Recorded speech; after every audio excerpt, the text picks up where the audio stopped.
Deux nouvelles brûlantes secouent le Vatican. Le pape François a surpris tout le monde par son soutien à la communauté LGBTQ+, au moment même où les chrétiens s'insurgent contre la controversée cérémonie d'ouverture des JO. Que se passe-t-il au Vatican? Et quelles sont les implications de ces démarches pour l'avenir de l'Église? L'épisode d'aujourd'hui en a surpris plus d'un, non pas tant en raison du soutien du pape François au travail controversé du pasteur Jimmy Martin de l'Église jésuite, ce qu'il a déjà fait à de nombreuses reprises, mais en raison du timing inhabituel. En règle générale, François aligne son soutien public aux initiatives libérales de Martin, qui visent à normaliser les péchés considérés comme graves par la doctrine catholique sur le mois de juin. C'est la période où les puissances laïques du monde célèbrent de tels péchés, et le pape profite souvent de ce moment pour signaler sa proximité idéologique avec les mouvements progressistes et le monde laïque. Cette année, cependant, il a déjà fait un soutien similaire, ce qui rend la réitération de ce geste particulièrement étrange et inhabituel. L'intervention du pape a eu lieu à travers une lettre manuscrite envoyée au père James Martin peu avant le début de la conférence Outreach, un événement de grande importance pour la communauté catholique LGBTQ+, qui s'est tenu à l'université de Georgetown.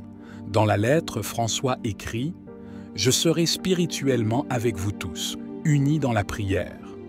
Cette déclaration a suscité diverses réactions, car le sujet abordé est un sujet que l'Écriture condamne explicitement et à plusieurs reprises. Les exorcistes rapportent que les démons eux-mêmes fuient lorsque de telles activités sont en cours, signe de leur gravité. Historiquement, les saints et les docteurs de l'Église ont exprimé des jugements sans équivoque sur ce péché, mais au cours des dernières décennies, il semble que les dirigeants ecclésiastiques aient perdu le courage d'aborder la question avec la même fermeté. Cette situation reflète un changement plus large dans l'Église au cours des 60 à 70 dernières années, au cours duquel il semble y avoir eu une transition d'un simple évitement de la vérité à une approbation ouverte du mal. La conférence de sensibilisation elle-même, présentée comme un événement visant à bâtir une communauté et à partager des pratiques de culte entre le clergé, les universitaires, les artistes, les éducateurs et les membres des familles, mettait en vedette le cardinal Wilton Gregory, connu pour son soutien aux politiciens catholiques publiquement pécheurs et impénitents. Cet événement a été largement médiatisé, avec plusieurs articles publiés pour souligner le soutien papal. La lettre du pape François au père James Martin a été accueillie avec enthousiasme par la communauté catholique LGBTQ+, et a suscité diverses réactions positives et négatives au sein de l'Église. Le père Martin, fondateur du groupe Outreach, a déclaré que c'était un honneur de recevoir le salut du Saint-Père et sa promesse de prière. Martin a souligné l'importance de créer une Église plus accueillante et a remercié le pape pour son soutien continu. Le cardinal Wilton Gregory, qui a célébré la messe pour les participants, a écrit une lettre dans laquelle il citait le pape François sur l'importance de la communauté et de la prière.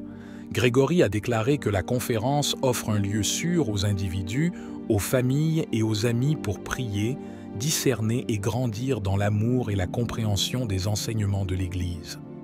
Malgré les efforts d'Outreach pour promouvoir l'inclusion et l'acceptation, certains critiques accusent l'initiative d'ignorer et de rejeter les enseignements traditionnels de l'Église sur le péché. Ces critiques soutiennent que l'Église devrait appeler les gens à la repentance et rejeter l'idée selon laquelle Dieu a créé les gens avec des inclinations qui, si elles sont suivies, conduisent à la condamnation divine. Ce point de vue considère l'acceptation de telles inclinations comme un mensonge satanique. La controverse soulevée par l'approbation papale de la conférence de Martin reflète un débat plus large au sein de l'Église concernant la nature du péché, la nécessité de la repentance et la mission de l'Église de prêcher la vérité. La lettre du pape François a donc non seulement soutenu l'événement, mais a également alimenté le débat sur la manière dont l'Église devrait aborder des questions complexes et controversées. Outre la conférence Outreach, un autre événement marquant a été le voyage surprise du pape François dans un parc d'attractions près de Rome où il a rencontré sœur Geneviève Andrus et les employés du Luna Park. Sœur Geneviève, une femme de 81 ans qui consacre sa vie à la communauté LGBTQ+, a reçu les éloges de Francis pour ses efforts. Cette rencontre a souligné une fois de plus le soutien du pape aux groupes et individus souvent marginalisés. L'événement au Luna Park a été interprété comme un signal supplémentaire de l'approche pastorale de François, axée sur l'inclusion et la miséricorde. La visite du pape dans un lieu insolite comme un parc d'attractions a attiré l'attention des médias et suscité diverses réactions, semblables à celles provoquées par son soutien au Père Martin. Sœur Geneviève a déclaré que c'était le premier pape à montrer un tel niveau d'accueil envers la communauté LGBTQ+, un signe puissant d'un changement d'attitude au sein de l'Église. L'approche de François, caractérisée par des gestes symboliques et un soutien aux initiatives progressistes, continue de susciter un débat houleux parmi les fidèles. D'un côté, il y a ceux qui voient dans ces gestes une interprétation moderne et miséricordieuse du message chrétien. D'un autre côté, il y a ceux qui craignent que de telles actions puissent ébranler les fondements doctrinaux de l'Église et créer de la confusion parmi les fidèles. Un autre aspect pertinent de la question concerne les implications plus larges des actions du pape François et de son leadership dans l'Église. L'approbation papale d'initiatives comme celle du Père Martin et le soutien symbolique aux communautés marginalisées représentent un défi à l'orthodoxie traditionnelle de l'Église catholique. Le pape François a souvent parlé d'une Église qui doit être un « hôpital de campagne », prêt à accueillir et à panser les blessures des hommes. Cette approche pastorale a été mise en pratique non seulement par des gestes symboliques, mais aussi par des réformes concrètes et des ouvertures vers des groupes auparavant marginalisés. Cependant, ces actions sont considérées avec méfiance par ceux qui croient que l'Église doit maintenir une position ferme et immuable sur les principes doctrinaux. Les actions de François, comme son soutien au Père Martin, sont perçues par certains comme une tentative de moderniser l'Église et de la rendre plus pertinente dans le contexte contemporain. Cependant, cette modernisation comporte le risque d'aliéner les croyants les plus conservateurs, qui voient ces changements comme une rupture avec les enseignements traditionnels.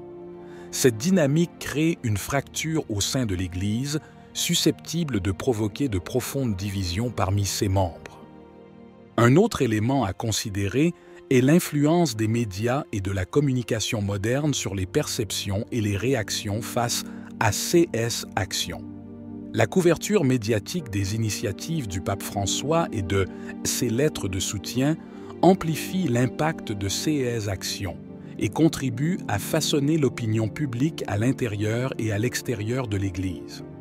Ce contexte médiatique fait de chaque geste papal un acte chargé de sens et susceptible d'interprétations contradictoires.